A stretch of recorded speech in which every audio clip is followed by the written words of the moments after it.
बात करेंगे कि किस तरह से हम सच्चे मन से भगवान को पुकारते हैं तो भगवान हमारे पास दौड़े चले आते हैं। जिस तरह से एक भक्त को भगवान की जरूरत होती है, वैसे ही भगवान को भी अपने सच्चे भक्त की जरूरत होती है। तो अगर आप कहीं भी अटके हुए हैं तो इस कहानी से आपको मदद मिल सकती है कि भगवान आपकी हर पल सुनते हैं। तो ये कहानी है बरसाना के एक सेठ की, जो बहुत ही धनी थे। तो हुआ क्या कि उनके 3 पुत्र थे, लेकिन उनकी पुत्री नहीं थी। और कुछ टाइम के बाद उनकी पत्नी का देहांत हो गया और वो जो सेठ थे उनके तीनों पुत्र की शादी हो गई। पुत्र अपने काम में व्यस्त रहते थे, शादी ब्याह भी हो गया था। अब जो सेठ थे उनसे बात करने के लिए कोई नहीं था, क्योंकि पत्नी का तो देहांत हो गया था, पुत्री थी नहीं। अब वो सेठ जो थे हमेशा उदास रहने लगे थे। तो एक दिन एक वहां के पंडित जी उनके घर आए। तो पंडित जी देखे कि सेठ बहुत ही ज्यादा उदास है। तो उन्होंने पूछा कि सेठ, तुम इतने उदास क्यों हो, इतने दुखी क्यों हो, तुम्हारे दुख का कारण क्या है। तो सेठ ने कहा कि हम क्या बताएं, हमारी बहुत इच्छा थी कि मेरी एक पुत्री रहती, मैं उससे कुछ बातें करता। मेरी पत्नी का भी देहांत हो गया है, कोई मेरे से बात करने वाला नहीं है, बस इसीलिए मैं उदास रहता हूँ। तो बोले कि इसमें उदास होने की क्या बात है, जिस चीज की भी कमी होती है उस चीज को भगवान ही पूरा करते हैं। तो आप एक काम करो, राधा रानी को अपनी बेटी मान लो। तो बोले कि ये तो बात सही कह रहे हैं। तो उस दिन से उन्होंने राधा रानी को अपनी बेटी मान लिया। तो उनकी मूर्ति लाए, उनका पूजा अर्चना करते, उनसे बहुत सारी बातें किया करते, बिना उनको खिलाए नहीं सोते थे, सोने के पहले बहुत सारी बातें उनसे करते। तो उनका अलग ही रिश्ता बन गया उनके साथ। वो उनको पूरे तरीके से अपना बेटी स्वीकार कर लिया कि ये मेरी बेटी ही है, वही भाव में रहते वो। एक दिन क्या हुआ कि उनके घर हमेशा जो मनहारन होती है, जो चूड़ी पहनाने वाली, वो आती थी चूड़ी पहनाने। तो एक दिन जब चूड़ी पहनाने के लिए वो आई तो तीनों बहुओं को वो चूड़ी पहनाई।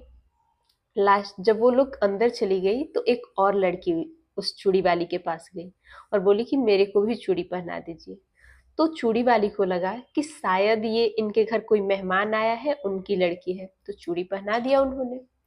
उसके बाद वो सेठ के पास गई और बोली कि चूड़ी के पैसे दे दीजिए, आज मैंने 4 को चूड़ी पहनाई है। तो वो बोले कि 4 को आपने चूड़ी कैसे पहनाई, मैं तो, मेरे घर में तो 3 ही बहुएं हैं और हमेशा से आप 3 को पहनाते हुए आई है, तो 4 कैसे हो। तो बोले कि नहीं, मैंने आज 4 को पहनाया है। तो वो बोले कि नहीं नहीं, हो सकता है आपसे गलती हुई हो, शायद आपने ध्यान नहीं दिया हो, इस वजह से आपको लग रहा है। तो चूड़ी वाली भी सोची कि ठीक है। वो चूड़ी वाली को उतना ही पैसा दिए जितना 3 का होता है, वो लेके चली गई। फिर शाम को ये सेठ जो थे वो आए अपने काम से, राधा रानी से बहुत सारी बातें किए, उनको खाना खिलाया और सोने चले गए। जब वो सो रहे थे तो उनको सपना आया। राधा रानी आई और रोते हुए बोली कि बाबा, आपने मेरे चूड़ी के पैसे क्यों नहीं दिए। तो मैं, आपने तो मुझे अपने दिल से बेटी माना है, तो फिर आपने चूड़ी के पैसे क्यों नहीं दिए। ये देख के, ये सुन के वो हतप्रभ रह गए कि राधा रानी खुद चूड़ी पहनने के लिए आई थी, ये कितनी बड़ी बात है। वो सुबह जैसे ही उठे तो चूड़ी वाली के पास गए और उसके पैरों में बहुत सारी स्वर्ण मुद्राएं रख दिए कि जितना तुमको लेना है तुम ले लो, कल तुमने सच कह रही थी, तुम ये बात सही बोल रही थी कि तुम्हारे पास 3 नहीं 4 लोगों ने चूड़ी पहनी है। और वो साक्षात जो चौथी लड़की को तुमने जो चूड़ी पहनाया है वो साक्षात राधा रानी थी, क्योंकि राधा रानी को मैं अपना बेटी मानता हूँ और इसीलिए वो तुमसे चूड़ी पहनने आई थी। तुम कितनी ज्यादा भाग्यशाली हो, इतने दिनों से मैं उनका दर्शन नहीं कर पाया, लेकिन तुमने कर लिया। तो वो जो चूड़ी वाली थी वो भी बोली कि मुझे जब साक्षात राधा रानी के दर्शन हो गए तो मुझे इस पैसों की क्या जरूरत है।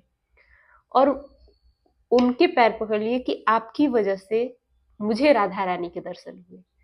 तो कहानी का मतलब यही है कि अगर आप कहीं भी अटके हुए हैं और अगर सच्चे दिल से भगवान को बुलाएंगे, उनसे प्रार्थना करेंगे, उनसे कहेंगे, तो वो आपकी बातों को जरूर सुनेंगे और सुनेंगी, जिसको भी आप मानते हैं।